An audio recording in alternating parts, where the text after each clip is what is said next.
വേദിയിലിരിക്കുന്ന എല്ലാവർക്കും കമൽ ടീച്ചർ പരസ്യം പറയും പോലെ നന്ദി, സ്നേഹം. ഞാനിവിടെ വന്നിട്ട് ഒരു 2 മിനിറ്റ് ഒന്ന് സംസാരിച്ച് അപ്പോൾ പോകാമെന്ന് വെച്ച് നിന്നതാണ്. അപ്പോൾ ഇവർ കാണാൻ പറയുന്നത് എന്തായാലും നിങ്ങൾ 2 മിനിറ്റ് ഇവിടെ വന്ന് ആശംസകളൊന്ന് പറയണം എല്ലാവരോടും എന്നൊക്കെ പറഞ്ഞു.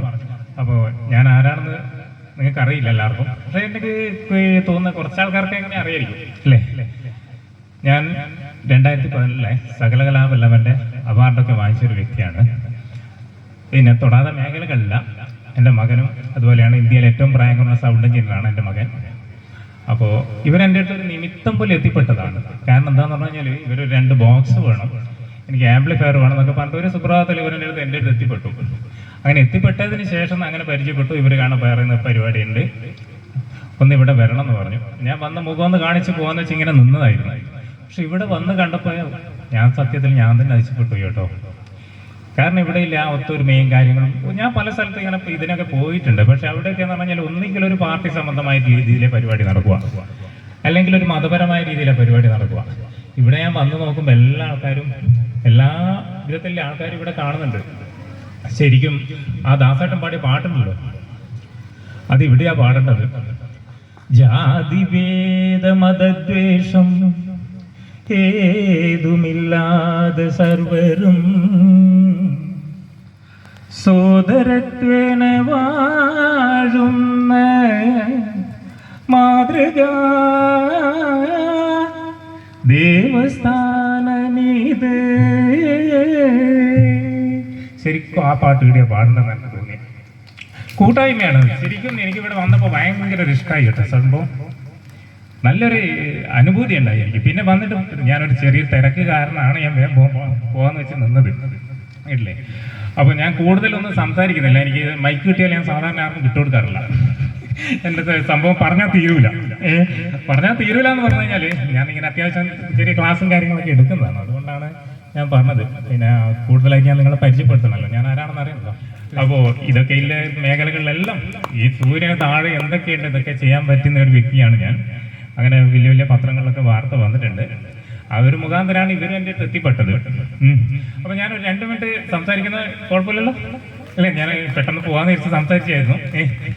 അപ്പോൾ നമ്മളെല്ലാം ഇവിടെ കുറച്ച് കുട്ടികളൊക്കെ കാണുന്നുണ്ട്. കുട്ടികളെല്ലാ ആൾക്കാർക്കും കുട്ടികൾ നന്നായിട്ട് പഠിക്കണം അല്ലേ, നന്നായിട്ട് പഠിക്കണം, പഠിച്ച് ജോലി നേടണം, അതൊക്കെ എല്ലാവരുടെയും ആഗ്രഹങ്ങളാണ്. ശരിക്കും ഈ പഠിക്കുന്ന കുട്ടികൾക്കറിയില്ല നമ്മൾ എന്തിനാണ് പഠിക്കുന്നതെന്ന്. പഠിപ്പിക്കുന്ന ടീച്ചർക്കറിയില്ല കുട്ടികളെ നമ്മൾ എന്തിനാണ് പഠിപ്പിക്കുന്നത്. പഠിപ്പിക്കുന്ന അച്ഛനും നമുക്കറിയില്ല കുട്ടികളെ നമ്മൾ എന്തിനാണ് പഠിപ്പിക്കുന്നത് അല്ലേ. പഠിപ്പിക്കാൻ അറിയുന്ന എന്തിനാ പഠിക്കുന്നത് അറിയുന്ന എത്ര ആൾക്കാരുണ്ട് ഇവിടെ. ആരോട് ഞാൻ ചോദിച്ചാലും പറയും ജോലി കിട്ടാൻ. എന്നോട് അധികം പറയുന്ന ജോലി കിട്ടാൻ. പഠിച്ചാലേ ജോലി കിട്ടും അല്ലേ. പഠിക്കാണ്ട് ജോലി ചെയ്യുന്ന എത്ര ആൾക്കാരുണ്ട് ഇവിടെ. പക്ഷെ എന്തിനാ പഠിക്കുന്നത് നമ്മൾ. പഠിക്കുന്ന പിള്ളേർ ആദ്യം പഠിക്കേണ്ടത് നമ്മൾ എന്തിനാ പഠിക്കുന്നത് നമ്മൾ ആദ്യം പഠിക്കണം കേട്ടില്ലേ. പിള്ളേരെ പഠിപ്പിക്കേണ്ടത് ഇത് തന്നെയാണ്. നമ്മൾ എന്തിനാ ആദ്യം പഠിക്കുന്നത്, ശരിക്കും എന്തിനാ പഠിക്കുന്നത് നമ്മൾ ആദ്യം പഠിപ്പിക്കണം. 1ാം ക്ലാസ് മുതൽ 10ാം ക്ലാസ് വരെ പഠിച്ച പദ്യം പിന്നെ ഇപ്പം ആവശ്യം വന്ന് ഏതൊക്കെ ഒരാളുടെ ഒന്ന് കൈബന്ധിച്ചാട്ടെ. ആരെങ്കിലും ഇവിടെ ഉണ്ടാ A+² B+² എന്നുള്ള പറഞ്ഞിട്ട് കുറെ കണക്ക് പഠിച്ചിട്ടുണ്ട് അല്ലേ. ഇതായിരിക്കും ആവശ്യം വന്ന ആളൊന്ന് കൈബന്ധിച്ച ആരുമില്ല അല്ലേ. അപ്പൊ നമ്മൾ എന്തിനാ ശരിക്കും പഠിക്കുന്നത്. വിദ്യാഭ്യാസം എന്ന് പറഞ്ഞ സാധനം നമ്മളെ മെമ്മറിനെ ഡെവലപ്പ് ചെയ്യുന്ന ടെക്നിക്കാണ് വിദ്യാഭ്യാസം. തലയിൽ നമ്മളെല്ലാം ഓരോന്നോരോന്ന് കയറ്റി വെക്കുമ്പോൾ നമ്മളെ മെമ്മറി ഡെവലപ്പ് ആവുക. ഈ മെമ്മറിനെ ഡെവലപ്പായി കൊണ്ടുവരാൻ വേണ്ടിയിട്ടാണ് നമ്മൾ എന്ത് ചെയ്യുന്നതെന്നറിയോ പഠിക്കുന്നത്. സ്കൂളിൽ നിന്ന് എന്തിനാ പഠിപ്പിക്കുന്നത്.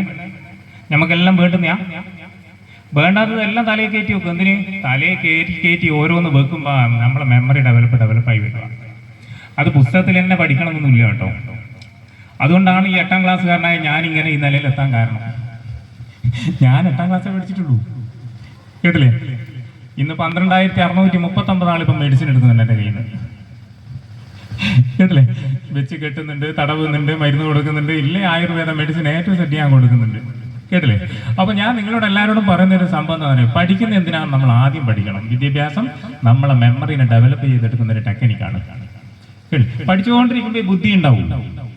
ബുദ്ധി എന്ന് പറഞ്ഞാൽ നല്ല ബുദ്ധിയുണ്ട്, കുരുട്ട് ബുദ്ധിയുണ്ട് കേട്ടോ. കുരുട്ട് ബുദ്ധീൻ്റെ ഒരു കഥ ഞാൻ പറഞ്ഞേട്ടെ. എനിക്കിപ്പോൾ പണ്ട് ഒരു ട്രെയിനിൽ ഒരു ഭാര്യയും ഭർത്താവ് എന്താണെന്നറിയോ, ഇങ്ങനെ യാത്ര ചെയ്തുകൊണ്ടിരിക്കുമ്പോൾ ട്രെയിൻ 1 മണിക്കൂർ ട്രെയിനാണ് നിർത്തി. അപ്പൊ ഈ പേപ്പർ വിൽക്കുന്ന ചങ്ങായി വന്നിട്ട് അന്ന് 3 റുപ്യ ഒരു പേപ്പറിന്. അപ്പൊ പേപ്പർ വിൽക്കുന്ന ഒരു 2 റുപ്യ പേപ്പറിന് വിൽക്കുന്ന ഒരു ചങ്ങായി വന്നിട്ട് പറഞ്ഞു പേപ്പറിന് ചോദിച്ചു. ഭാര്യയും ഭർത്താവിന് വേണ്ട ഭർത്താവിന് വേണ്ട അങ്ങ് വിട്ടു. അപ്പൊ കുറച്ചിട്ട് കഴിഞ്ഞിട്ട് ട്രെയിൻ എന്തെന്നറിയോ, മെല്ലെ ഇങ്ങനെ നീങ്ങുന്ന സമയത്ത് ഭർത്താവ് ഓടിപ്പോയിട്ട് ഒരു പേപ്പറിങ് മേടിച്ചു ഇയാളായി.